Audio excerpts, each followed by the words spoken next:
Why there are moments in a person's life that the world watches with judgment, with pity, or with quiet contempt. Moments where a choice is made that defies every measurement the world knows how to take. This is the story of one such moment, and of the 40 years that followed it, and of a single afternoon in a small church hall, where the truth of a man's life was finally read aloud to the people who had never understood him.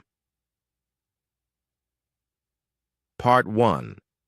The Choice. The summer of 1983 was long and golden in the valley town of Harwick, where a family's reputation was its most guarded inheritance. The Ellison name carried weight, old money, an orchard business that had survived 3 generations. Margaret Ellison was 24 that summer, possessed of a stillness people mistook for shyness, but was, in truth, something far more deliberate. She listened. She watched. She thought before she spoke.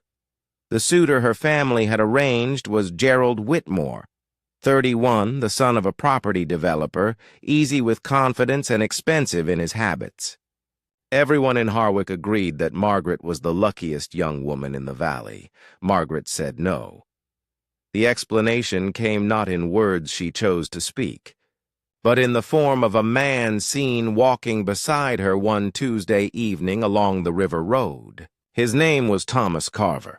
He was 27, the son of a woman who had cleaned other people's houses and a father who had died young. He had a small woodworking shed, tools maintained with extraordinary care since the age of 16, and hands that had learned how to make wood do things other men could not. He was not handsome in the way Harwick would have used the word. He was lean and weathered and often had sawdust somewhere on his person. He spoke slowly and smiled rarely. But when he did smile, it reached somewhere that Gerald Whitmore's polished grin had never managed to reach. They were married on a Saturday in October. The congregation was sparse. Her mother cried, not from joy. Her childhood friends arrived out of curiosity more than celebration, and left whispering in voices they believed were too low to carry. They were not. Margaret heard everything, and she smiled to herself, the way she always did when she knew something other people did not yet know. Part 2. The 40 Years. The decades that followed contained no dramatic reversal of fortune. Thomas Carver remained a carpenter. His income was modest. His life was modest. The years passed in exactly the manner the town had predicted. What the town could not see, because it was not looking, was what Thomas did with what little he had. In the winter of 1987, a farmer named Dale Hutchins came to the workshop door with his hat in his hands and a debt he could not repay. The bank had given him a final notice. He had a wife, 3 children, and a farm in his family for 60 years. Thomas listened. Then he withdrew 4 years of savings and pressed them into Dale's hands, without condition, without interest, and without ever mentioning it again. In 1991, a boy named Samuel appeared at the edge of the workshop. He was 11, the child of an absent mother and a father who drank. Thomas handed him a piece of sandpaper and showed him how to work with the grain. Samuel came back every day for 3 years. When he was 14, Thomas wrote him a scholarship recommendation, careful, slow handwriting, utterly sincere. Samuel got in. He became an engineer. In 1996, a widow named Clara Brent mentioned to Margaret that she was afraid of what the next winter would bring. Her roof was failing. Thomas spent 2 days on Clara's roof with materials he had purchased himself, while she stood below telling him repeatedly she could not allow it. He told her, equally repeatedly, that she had no say in the matter. He did not tell anyone. He was not built for the telling of such things. He believed, and this was the core of who he was, that a kindness announced was a kindness converted into something else. something with a price attached. Something no longer truly free. The years continued. More names, more quiet gestures. A couple whose premature baby brought impossible medical bills. A teenager who needed tools to start an apprenticeship. An elderly man whose garden became unmanageable, who never knew that the anonymous help arriving each spring came from the carpenter down the road. Thomas Carver's bank account was never large. His house was comfortable but not impressive. His truck was old. His tools were flawless.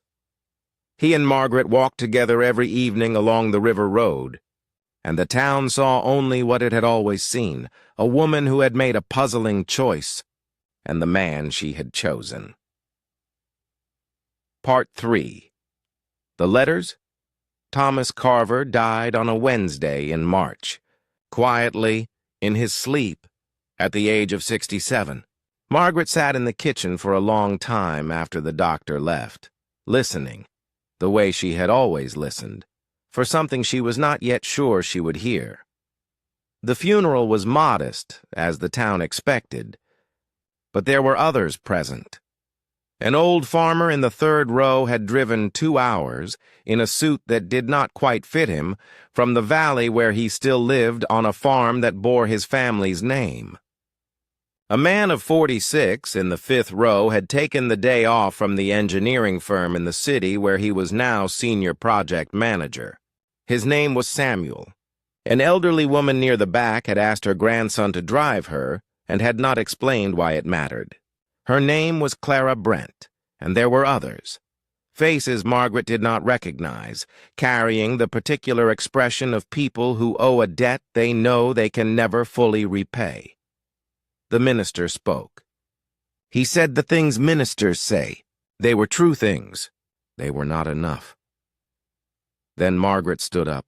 She walked to the front, turned, and said, in the same quiet voice the town had always underestimated, that she would like to read some letters. They had arrived in the week since Thomas died. Some by post. Some pushed through the door. One left on the windshield of the truck. She had not gone looking for them. They had found her. She read Dale Hutchins' letter first. Long, plainly written, every sentence costing him something. He described the morning in 1987 at the workshop door. He described what Thomas had done. He described standing on his own land the following spring, watching his children run across it. The church was very quiet. She read Samuel's letter. Articulate, structured, but underneath something raw. He wrote about sandpaper, about learning to work with the grain of things rather than against them.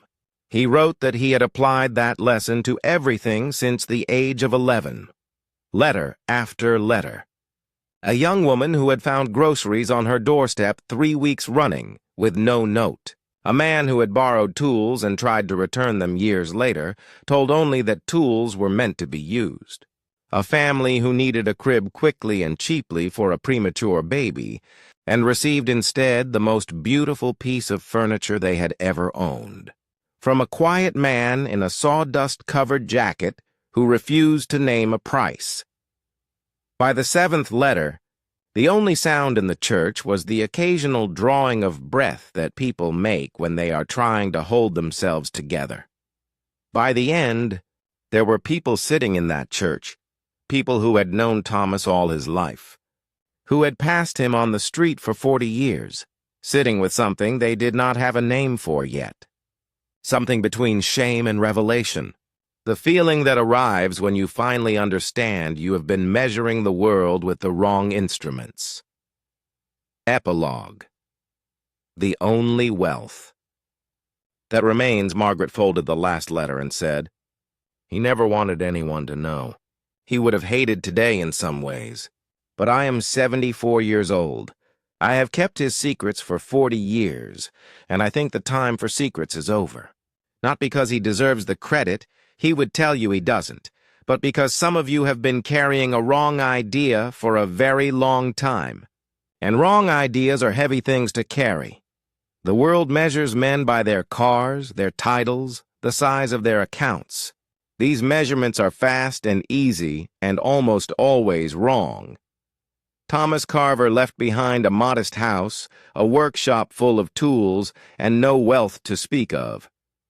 He left behind a farm that still carries a family's name, an engineer who works with the grain of things, a woman who found groceries in a hard winter, a crib that holds perhaps a grandchild now, a roof that kept an old woman dry through the winters of her final years. He left behind the only thing that endures, not money, not status, but the irreversible fact of what he had done. Kindnesses that had already happened, that no time could unhappen, that lived now in the bodies and trajectories of people who had been touched by them. This is a kind of wealth that cannot be taxed or lost or taken, because it does not live in any account. It lives in people, and people, unlike money, remember. Margaret walked home alone along the river road that afternoon, and the pale winter light came across the fields in long, slanted bars, and she listened, the way she always listened, to the silence of a place that had finally understood something it should have understood long ago. It was, she thought, better late than never. It was, she thought, enough.